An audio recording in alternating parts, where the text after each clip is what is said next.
All right, so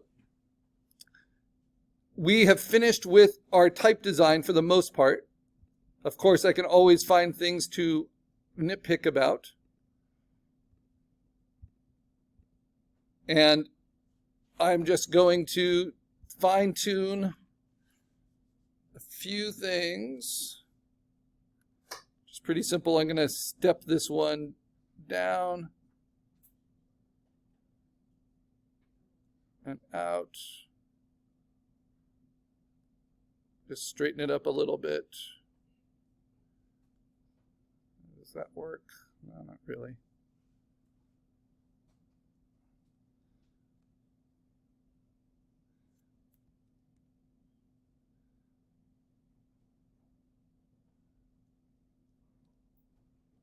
And then I might even just do this. Copy it, paste it, and then just modify from my own design, right? Because they're just shapes. They're shapes that communicate because they're agreed upon letter forms.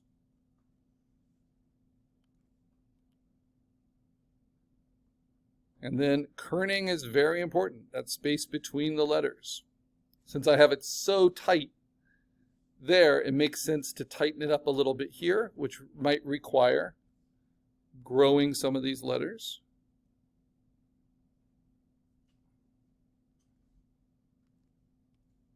And it's going to be to the benefit of the design. But I got to keep the tangencies in mind.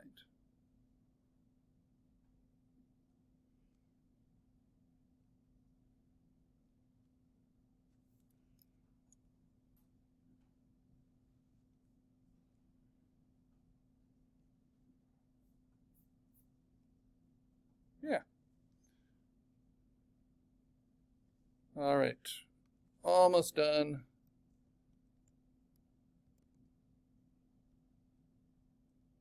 Just going to customize these a little bit so they don't look so copy-pasty.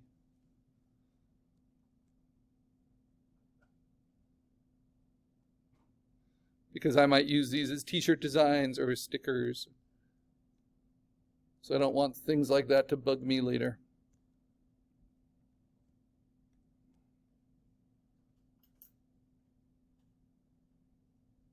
I'll let this be a little bit chunkier and the stem to go down a little bit further.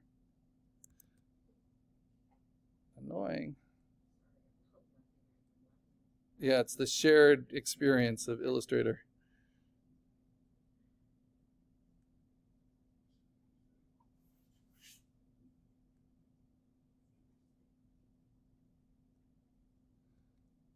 Okay.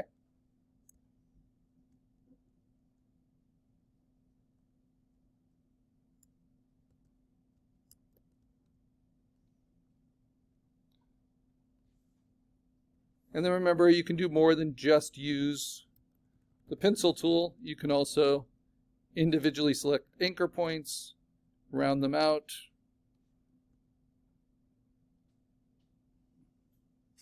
Yeah. All right, so how do you check if you're done? What you do is you turn off everything except the black letters. Use the small selection tool and select them all to make sure they're all outlined. Whether they're in different layers or not doesn't matter, right? This is the tricky part. In order for them to be saved correctly as an SVG, which is not one that we use because we use Adobe products, but for you to keep in your files, you need to, if it's going off of the artboard, which is the white, mine went a little bit off, you need to use the large selection tool. Then hold down Shift and scale it down so it keeps proportional and fit everything on the artboard. Then you're going to save it in the three formats here, AI, SVG, and EPS. We always save our vectors out in those three formats. So first I save my AI, it's going to the desktop. It's my working file type.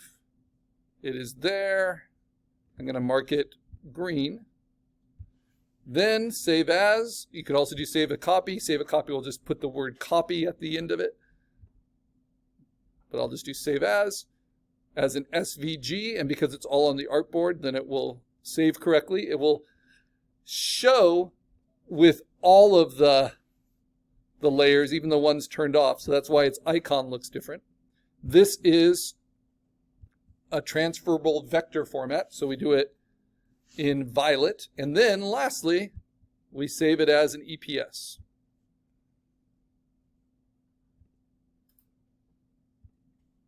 And that is Adobe's transferable vector format. And then we can close Illustrator. We don't need it anymore. We've already saved it as an AI. And we're almost ready. Let me get that EPS, which doesn't have an icon preview. Mark that as purple. Now we open up the layout working format, the PSD. And I like to only have Illustrator open or Photoshop open. I don't like to have both open at the same time because they take up way too much running memory. So as I use one, I quit the other. But my laptop has less running memory than your studio computers. And now, on the very top layer, I bring in that EPS. I drag and drop it so it stays a vector, it stays a smart object, and then I scale it up to fit my text blocking. And this is my second bite at the apple in terms of typesetting, so that it fits. Now notice that these, actually you can't really tell on the projector, but on my screen I can tell that the A and the athy is a slightly duller black than the P's and the arrows. And that's just the difference between RGB color and CMYK color. It's not going to matter, right? What does matter is where you put your type here. So I'm thinking of tangencies. And at this point, I can play with subtle variations on it. I can skew it. It won't let me warp it and keep it as a vector, but I can skew it. And that can make all the difference sometimes, because I can skew it top to bottom and left to right. And I'm avoiding those tangencies, those uncomfortable touchings. To make it really memorable, I always say, tangencies are like uncles at family reunions. You want to avoid uncomfortable touching. So that will help you remember. That sure will. Okay. Now the only one that I don't like is right at that corner. There are always going to be little tangencies that you deal with. So you just try to address all of them. And now we have our vector type placed. There's also a tangency with the edge of the paper. So let me fix that. So Command T, skew. This gives you a lot of just really fine control of your vectors without losing any quality. Just push it a tiny bit away. All right. Now remember, I can also control where my spot illustration is. So mostly I'm just worried about my border right now. Now, how do I submit this? Well, to fill it all in with the same black, I'm going to double click on it to get the layer styles, and I'm going to go to color overlay, and I'm going to choose solid black. That will bring it to RGB black. Then I'm going to turn off my text blocking layer, right? And I'm going to arrange my spot illustration to be above it. And now I can make a duplicate of my spot illustration to play with placements of it. It's also a smart object, especially its vector outline, right, is going to scale up in whatever way I think is most effective. Okay, and I'm avoiding the tangencies, right? I've pushed them a little bit everywhere I need to, so I have overlap. I think that's more effective than this. So just little blocking. Now I've finished my black type design. So how am I going to submit that? That's actually the first requirement for assignment 6. I'm going to make it large on the screen, but still so I can see the whole thing. And then I'm going to do Command Shift-4 for a targeted screen grab so I can grab the black background so I can see clearly the design of it.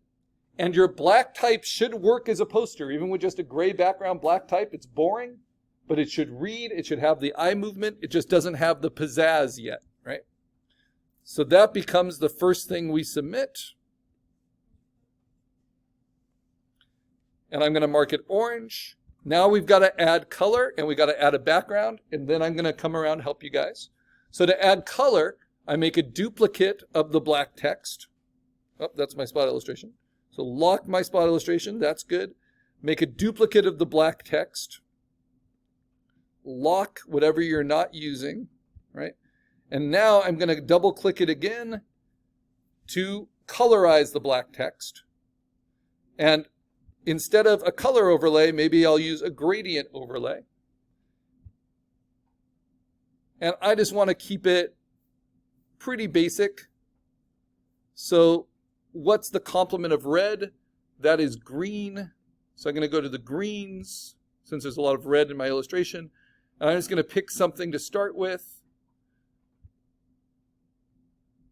That's kind of a little toxic looking, right? And then I'm going to adapt that by adding a little bit of an off color. Let's see, maybe not that strong. Be about there. And then I'm going to hit OK. That's just the gradation I'm using. Then I get to set the angle of the gradation and the what's called the scale of it, like how it spreads out. And I'm doing it linearly here, which I want.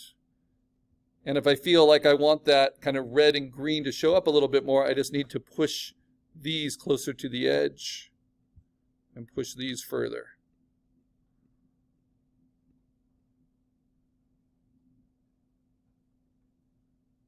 Okay, and then maybe that blue's a little too strong. So maybe let's dull that out a little bit. So that kind of works, right? What other kind of text effects can I have? We can create a stroke around it. Right now I have a dark blue stroke. I can choose a color from my spot illustration. I have dark blue around my character there. So that, or a dark purple. So that seems appropriate. But I want to maybe lighten it up a bit. Yeah, it looks pretty good. But my stroke is on the outside, so see how that's cropping off? That's a problem. So I'm going to switch it to be centered. And if I want to keep my kerning the way it was, which I liked, I could put it on the inside. And then I can play with the actual size of it. Right? So it might be a more subtle stroke. And now I'm going to play with what's called an offset, which is an outer glow, because I'm going to keep it soft. That's behind it. I'm going to keep it in normal mode, and I'm going to spread it out so that it impacts the background around. And because it's a white offset, it doesn't matter if that crops off the edge, because white doesn't get printed, right? So now, and I could add a texture.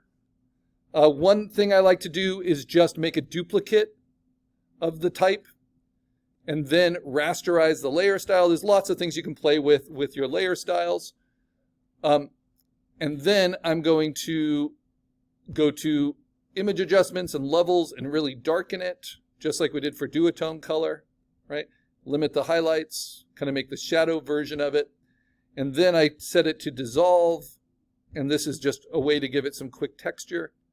And then just turn that on to a very low opacity. And what you'll see is what it does is kind of breaks it up.